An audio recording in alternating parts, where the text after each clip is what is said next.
Magandang araw mga kaibigan. Ito, may panibagong kaso na naman o petisyon na isinampa sa Korte Suprema laban sa administrasyon ng Pangulong Marcos Jr. Okay, sa post ni Mr. Jason sa posted 5 hours ago, sabi niya, pang-pito na po ito. Mukhang hindi ka talaga mauubusan, Mr. Solicitor General, ng ipagtatanggol ng kamalian ng Marcos Jr. Administration at 19th Congress of the Philippines. So, isinare niya ang post, just in. Yeah. A petition has been filed in the Supreme Court to declare as null and void the executive clemency granted to former Iloilo City Mayor Jed Patrick Mabilog by Executive Secretary Lucas Bersamin. The petition for certiorari and prohibition was filed by former Iloilo City Councilor Plaridel Nava II. Nava also asked the Supreme Court to declare that Bersamin acted with grave abuse of discretion in granting clemency to Mabilog.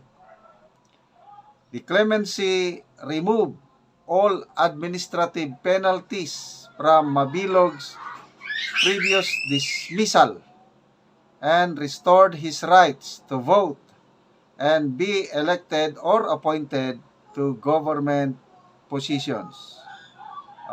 Rejay Soryaga Castor, Daily Guardian. Daily Guardian pala ang nag-post nito. Okay, so yun. Pang-pito, sabi ni Mr. Jason sa review natin ay summarize. Dalawang petition tungkol sa PhilHealth. Yung unang petition filed by Senator Coco Pimentel, Bayan Muna, and other groups. And then pinaka-latest yung i-file ni Dr. Tony Leachon. Yung unang petition sa PhilHealth, nakadalawa ng oral arguments at nakakatuwa po, nakaka-encourage yung resulta. Pasalamat tayo sa ating mga Supreme Court na ang gagaling nilang mag-interpolate.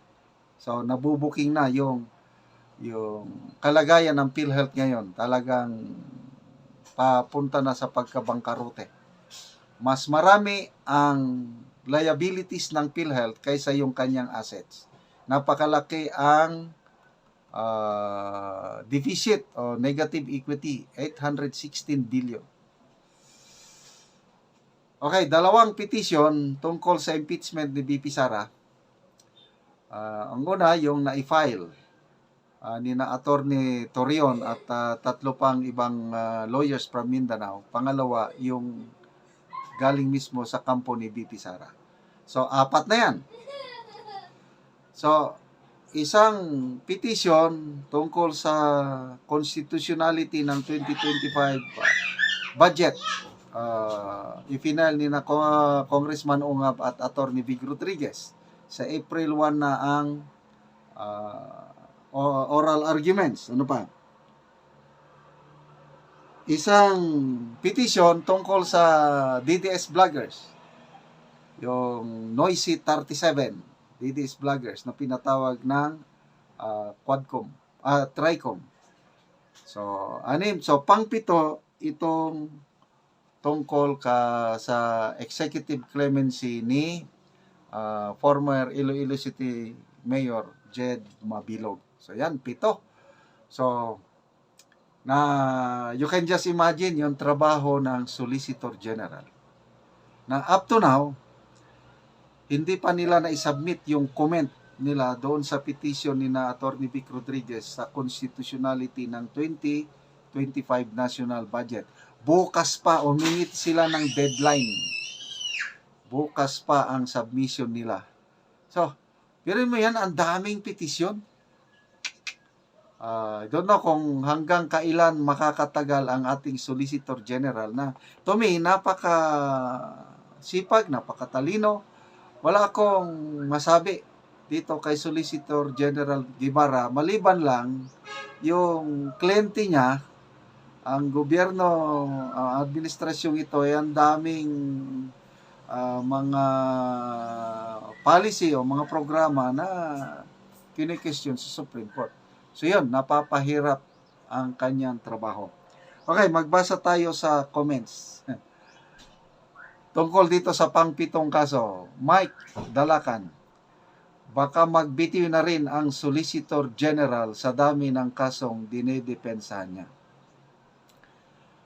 Milay Mendoza, busy sila ngayon kaisip kung paano ipagtanggol ang abusadong presidente at mga alipores niya. Ana Arsiaga, giango-ango na palibhasa ngagba ang namumuno, pati ang mga convicted drug lord. Jeff Oxenyo, Mr. Solgen resign na, manabi pang kasong darating, may oras pa. Cardiac o stroke sa iyo, malapit na rin. Evelyn Ana Tangara, Solgen, maawa ka sa sarili mo at sa bayan. You may have billion reasons to justify the unjustifiable, but the truth will always win. Norley Matias, shame for Marcos administration and Mr. Solgen need to resign for delicadeza. Also, Executive Secretary former CG Bersamin. Jerry Diwa, yan ang ginagawa nilang malaking kalokohan. So, yun. Alos mga comments na awa kay Solicitor General Guevara. Mga kaibigan, salamat sa inyong palaging panonood sa ating channel. Indirectly nakakatulong kayo sa tribong Talaantig sa Bukidnon dahil ang income sa channel na ito tinutulong natin sa tribo. Namimigay tayo ng yero at pako para sa pabahay program nila. Namimigay din tayo ng kaldero, plato, solar lights dahil nakakaawa ang kalagayan ng tribong Talaantig sa Bukidnon. Meron din tayong livelihood program. Nakapatanim na tayo ng sayote, nag-harvest na ngayon, nagpapatanim tayo ngayon ng saging lakatan. Kung may itinanim, may aanihin. Panoorin nyo ang video na ito, sana ipagpatuloy nyo ang panunood, lalo na ang hindi nyo pag-skip ng ads. Okay, ako po si Roselyn Logpao, isang Talaandig. Pasensya lang po kayo na hindi ako makatagalog. Magbisaya lang ako og karon naay balay nga walay suga og among hatagan og solar light. Ayo! Ayun. Doon sa mo diha. Dahalin mo sa buwan. Ngit-ngit man kayo mo. Wala mo suga. Wala mo suga. Doon sa man mo na nihapon na mo. Wala pa. Wala pa, naglungag pa mo. Nangit-ngit naman kayo, magatag mig solar. Oh, sige. Oo. Magatag mig solar, pislita ni dire. Dire. Oh, dire. Dia. Oh, hayag na kayo. Salamat. Una So, na ako salamatan ang Ginoo. Oo. Yun, og ang Karon nagtanaw sa kwan. video. Sa gawa sa solar nga nahatag sa inyo, na mo po niya ngero nga nahatag sa inyo ah. Oh, salamat po dali sa Ginoo. Oo, nga natagaan na gid mo og gero, maayo na gid inyong balay. Oo. Lagi maayo Lagi kay luag-luag pud oy inyong balay. Oh, so na, salamat sa Ginoo. Unsa man imong ikasulti nga karon tagaan mo og solar, unang-una natagaan mo og sin, lansang, prinsen, so karon solar na pod. Unsa imong ika-istorya ante? Ang akong istorya, salamat sa Ginoo og ang sa nagatag sa solar, nagtanaw sa video. Oo. Salamat kid kaayo. Oo. Og gid ako makasulti sa inyo. Oo. Oo, na karon nga naana mo kuan balay, nindot na ka inyong balay karon solar na pod. Solar na So pod. kompleto na makakita na mo gabi. Makakita na gyud kay. Ah. Sayang naman. Lagi. Dili na mangit-ngitan. Dili na mo mangit-ngitan. Oh, mo na ni ang ilang atop nindot na kaayo nahatag sa ila nga yero. Og karon naghatag na pod mi og solar light kay ante.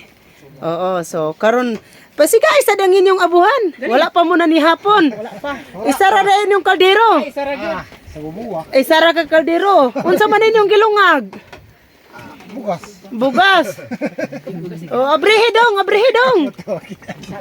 Oo. Ay, pila mo ana magkaon? Upat. Gamay man kaayo. Isara ra inyong kaldero. Isara ka kaldero og tulo ka plato. Tulo ka plato. Tuwa ilang plato. Matagaan gyud mo ani og kaldero. Oh, sige. Oo. Sige ante, mura to. Oh, sige. Susbon ako. Salamat gyud. Oo, sige, salamat gyud Ang kaayo. nagtanaw sa video. Oo.